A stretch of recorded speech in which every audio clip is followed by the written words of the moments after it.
नमस्ते दोस्तों, welcome to Blue Wolf. Recent video में हमने देखा था पीजो इलेक्ट्रिक इफेक्ट, उसका ऑसिलेटर एंड अल्ट्रासोनिक वेव्स की प्रॉपर्टीज देखी थी। ये बेसिकली लेक्चर नंबर 4 है जिसमें हम लोग मैग्नेटोस्ट्रिक्शन इफेक्ट, उसका oscillator and application of ultrasonic waves देखने वाले हैं। सबसे पहले एक सिंपल बात को समझ लो। कुछ मटेरियल्स जैसे कि निकल, कोबाल्ट, आयन, इनको फेरोमैग्नेटिक मटेरियल्स बोलते हैं। इन मटेरियल्स के अंदर छोटे छोटे मैग्नेटिक डोमेन होते हैं। ये नॉर्मली रैंडम डायरेक्शन में होते हैं। बेसिकली हमारा जो रॉड है, जो हम लोग मैग्नेटोस्ट्रिक्शन इफेक्ट में यूज करते हैं, ये फेरोमैग्नेटिक मटेरियल से ही बनता है। जब हम मैग्नेटिक फील्ड अप्लाई नहीं करते तो हमारा जो रॉड है वो नॉर्मल लेंथ में होता है। डोमेन हमारी रैंडम डायरेक्शन में होती है और कोई चेंज नहीं होता। लेकिन जब हम लोग मैग्नेटिक फील्ड को अप्लाई करते हैं, जैसे ही हम रॉड के अराउंड कॉइल लगाकर एसी करंट पास करते हैं, तो हमारा कॉइल मैग्नेटिक फील्ड जनरेट करती है। अब क्या होता है, बेसिकली रॉड के अंदर जो मैग्नेटिक डोमेन्स है वो मैग्नेटिक फील्ड के डायरेक्शन में अलाइन हो जाती है। अलाइनमेंट होने की वजह से रॉड की लेंथ थोड़ी सी चेंज होती है। कभी रॉड थोड़ी लंबी हो जाती है यानी कि इलोंगेशन होता है, कभी रॉड थोड़ी सी छोटी हो जाती है यानी कि कॉन्ट्रैक्शन होता है। इस लेंथ की चेंज को ही हम लोग मैग्नेटोस्ट्रिक्शन इफेक्ट बोलते हैं। अब एसी करंट ही क्यों इंपॉर्टेंट होता है? अगर डीसी करंट दोगे तो मैग्नेटिक फील्ड कांस्टेंट रहेगी, रॉड एक ही बार इलोंगेट होगा और फिर स्टेबल हो जाएगी, वाइब्रेशन ही नहीं होगी, जैसे कि हमने पीजो इलेक्ट्रिक में देखा, सेम कॉन्सेप्ट। लेकिन अगर एसी करंट दोगे तो मैग्नेटिक फील्ड बार बार चेंज होगी, नॉर्थ साउथ, तो रॉड भी करेगी एक्सपांशन कॉन्ट्रैक्शन, एक्सपांशन कॉन्ट्रैक्शन, यही रॉड वाइब्रेट करने लगेगी। यही मैग्नेटोस्ट्रिक्शन का बेसिक वर्किंग प्रिंसिपल है। सो बेसिकली अभी हमने मैग्नेटोस्ट्रिक्शन इफेक्ट को देखा, जो कि मैग्नेटोस्ट्रिक्शन ऑसिलेशन में एज अ प्रिंसिपल वर्क करने वाला है। इससे पहले हम लोग मैग्नेटोस्ट्रिक्शन ऑसिलेशन के कुछ पैरामीटर्स देख लेते हैं। इसमें जो हमारा ए और बी है, ये हमारा फेरोमैग्नेटिक रॉड है। ये हमारा आयन का भी हो सकता है, निकल का भी हो सकता है, कोबाल्ट का भी हो सकता है, किसी भी फेरोमैग्नेटिक मटेरियल का हो सकता है। इसमें ए और बी इस रॉड के दोनों एंड है और ओ जो है ये इस रॉड का सेंटर है जहाँ पे ये फिक्स किया गया है। L1 L2 जो है ये हमारे इंडक्टिव कॉइल है। बेसिकली C1 वेरिएबल कैपेसिटर है एंड एज यूजुअल L1 और C1 पैरेलल मिला के यहाँ पे टैंक सर्किट बना रहे हैं, जो कि फ्रीक्वेंसी को कंट्रोल करता है और जनरेट करता है। बेसिकली C हमारा यहाँ पे कैथोड है जो हमारे इलेक्ट्रॉन को रिलीज करता है हीट होने पे। V हमारा ट्रायड वाल्व है यहाँ पे। P हमारा प्लेट सर्किट है। F हमारा फिलामेंट विद कैथोड है, यानी कि जो कैथोड को हीट करने का काम फिलामेंट करता है। M है यहाँ पे हमारा मिली एमीटर है, जो कि एक इंस्ट्रूमेंट है करंट को मेजर करने का। HT हमारा high tension power supply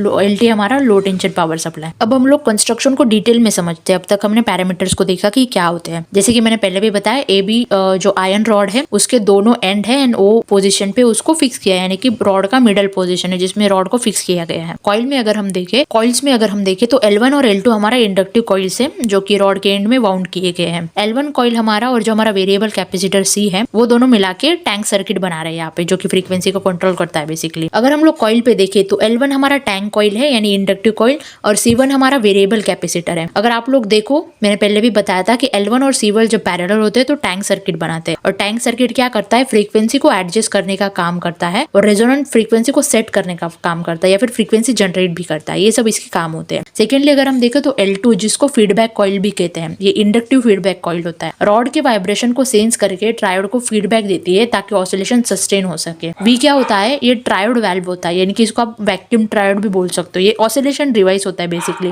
electrical oscillation generate करके उसको एम्पलीफाई करता है, यानी कि वीक सिग्नल को स्ट्रॉन्ग सिग्नल में। C जो होता है ये हमारा कैथोड होता है, इसको इलेक्ट्रॉन इमिटिंग इलेक्ट्रोड भी बोलते हैं। ये बेसिकली हीटेड होने पे इलेक्ट्रॉन को रिलीज करता है। P हमारा प्लेट होता है जिसको एनोड सर्किट भी बोल सकते हो। ये पॉजिटिव इलेक्ट्रोड ऑफ ट्रायोड होता है, यानी कि जो ऑसिलेशन मिलती है, आउटपुट ऑसिलेशन, वो यही से मिलती है और टैंक सर्किट इसी से कनेक्टेड होता है। F जो है वो फिलामेंट होता है, ये हीटर का काम करता है। बेसिकली कैथोड को हीट करने का काम करता है ताकि इलेक्ट्रॉन इमिट हो सके। MA जो होता है हमारा मिली एमीटर होता है, करंट मेजरिंग इंस्ट्रूमेंट। ये प्लेट करंट मेजर करता है और रेजोनेंस भी डिटेक्ट करने में हेल्प करता है। HT हमारा हाई टेंशन सप्लाई होता है जो प्लेट सर्किट को ज्वाइंट होता है और उसको हाई वोल्टेज प्रोवाइड करता है। LT हमारा लो टेंशन सप्लाई होता है जो फिलामेंट को हीटिंग करने में यूज होता है, लो वोल्टेज सप्लाई बेसिक। अब हम लोग मैग्नेटोस्ट्रिक्शन ऑसिलेशन का वर्किंग देखेंगे। बेसिकली पीजो इलेक्ट्रिक का और मैग्नेटोस्ट्रिक्शन का वर्किंग लगभग सेम है, बस जो नेचुरल फ्रीक्वेंसी होती है उसका फंडा थोड़ा अलग है, क्योंकि यहाँ पे रॉड से जनरेट हो रही होती है, वहाँ पे क्रिस्टल से हो रही होती है। उसके बाद में सब हमारा सेम होता है। सबसे पहले जब हम सप्लाई ऑन करते हैं तो क्या होता है, बेसिकली जब हम लोग हाई टेंशन सप्लाई ऑन करते हैं तो ट्रायड वाइल जो होता है हमारा ट्रांजिस्टर वो एक्टिवेट हो जाता है और प्लेट सर्किट में करंट फ्लो स्टार्ट होता है। अब जो हमारा टैंक सर्किट होता है, जो कि हमको पता है यहाँ पे L1 प्लस C1 यानी कि इंडक्टेंस प्लस कैपेसिटर, वो इलेक्ट्रिकल ऑसिलेटर जनरेट करता है, फ्रीक्वेंसी जनरेट करता है, यानी कि सर्किट में हाई फ्रीक्वेंसी एसी करंट बनने लगती है। अब रॉड कैसे वाइब्रेट करता है, यहाँ तक हमने देखा कि जो हमारी एक्सटर्नल फ्रीक्वेंसी वो जनरेट होना स्टार्ट हो गई है। अब हमारा रॉड कैसे वाइब्रेट होता है, बेसिकली अब L1 जो कॉइल है हमारा वो रॉड के अराउंड पे वाउंड है। जब high frequency AC current L1 के पास होती है तो मैग्नेटिक फील्ड रैपिडली चेंज होती है। ये चेंजिंग इन मैग्नेटिक फील्ड जो होता है वो रॉड को मैग्नेटाइज करती रहती है। तो रिजल्ट क्या होता है बेसिकली कि रॉड एक्सपांड कॉन्ट्रैक्ट करते रहती है। यही रॉड लॉन्जिट्यूडनल वाइब्रेशन स्टार्ट कर देती है, इसी को मैग्नेटोस्ट्रिक्शन इफेक्ट कहते हैं। आपको समझा नहीं होगा, लेकिन मुझे लगता है कि आप पीजोइलेक्ट्रिक देख चुके तो आपको ये अच्छे से समझेगा। नेक्स्ट है कि फीडबैक का क्या रोल है यहाँ पे जो L2 कॉइल से होती है। जब रॉड वाइब्रेट करती है ना, तो उस वाइब्रेशन की वजह से L2 कॉइल में EMF इंड्यूस होता है, इलेक्ट्रोमैग्नेटिक फोर्स। ये इंड्यूस सिग्नल जो है वो ट्रायोड के गेट को दिया जाता है। इससे क्या होता है, बेसिकली ऑसिलेशन वीक नहीं पड़ती और वो कंटिन्यूअसली मेंटेन रहती है, यानी कि इसी को पॉजिटिव फीडबैक कहते हैं। अब फ्रीक्वेंसी कंट्रोल कैसे हो, जैसे कि मैंने बताया कि ट्रायंग सर्किट ही फ्रीक्वेंसी को कंट्रोल करता है। वो इसका फॉर्मूला हमारा F = 1/2π√L C। ये पूछा नहीं जाएगा, बट आपको याद रखोगे तो अच्छा रहेगा। यहाँ पे C1 जो है हमारा कैपेसिटर वेरिएबल, ये C1 को जब हम एडजस्ट करते हैं तो ऑसिलेटर की फ्रीक्वेंसी भी ऑटोमेटिकली चेंज होती रहती है। रेजोनेंस कंडीशन क्या होती है, अब हम सबको पता है। अब रेजोनेंस कंडीशन क्या होती है, जैसे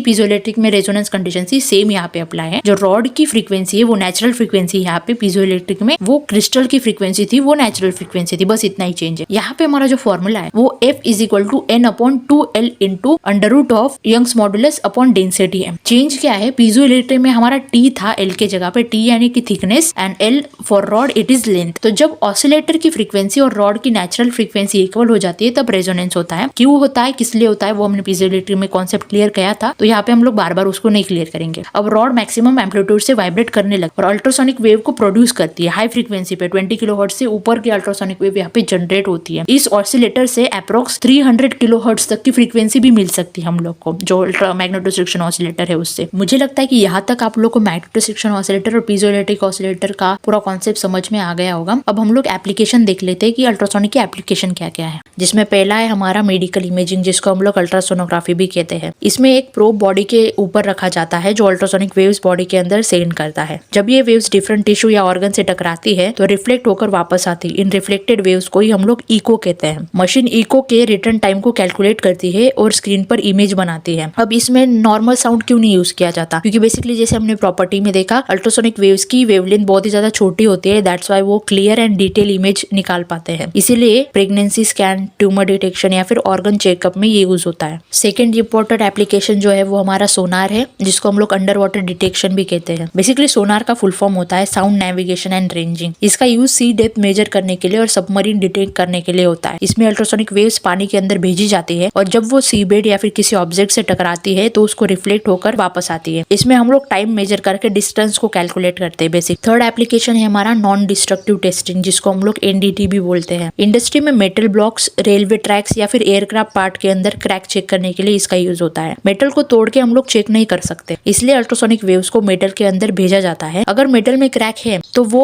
वहां से रिफ्लेक्ट होके आ जाती है, और अगर मेटल में क्रैक नहीं है तो वेव स्मूथली पास हो जाती है। इस मेथड से बिना डैमेज के इंटरनल डिफेक्ट्स डिटेक्ट किए जाते हैं। फोर्थ है हमारा अल्ट्रासोनिक वेल्डिंग। यहाँ दो मटेरियल्स को ज्वाइन करने के लिए high frequency ultrasonic vibration apply की जाती है। ये वाइब्रेशन कॉन्ट्रैक्ट सरफेस पर फ्रिक्शन प्रोड्यूस करती है। फ्रिक्शन से हीट जनरेट होती है, मटेरियल मेल्ट होकर ज्वाइंट हो जाता है। इसमें एक्स्ट्रा सोल्डर या फिर बोल्ट्स की जरूरत नहीं पड़ती, फास्ट और क्लीन प्रोसेस होता है। फिफ्थ है हमारा अल्ट्रासोनिक क्लीनिंग। इसमें ऑब्जेक्ट्स को एक लिक्विड के अंदर रखते हैं और अल्ट्रासोनिक वेव्स पास करते हैं। ये वेव्स लिक्विड में टाइनी बबल्स बनाती है। ये बबल्स कंटिन्यूअसली फॉर्म और कोलैप्स होते हैं। इस प्रोसेस को हम लोग कैविटेशन कहते हैं। जब बबल्स कोलैप होते हैं तो छोटे शॉक वेव्स प्रोड्यूस होते हैं जो डर्ट को रिमूव कर देते हैं। तो हम देख सकते हैं कि अल्ट्रासोनिक वेव्स मेडिकल डायग्नोसिस से लेकर under water detection, industrial testing, welding and cleaning सब जगह पे यूज होती है।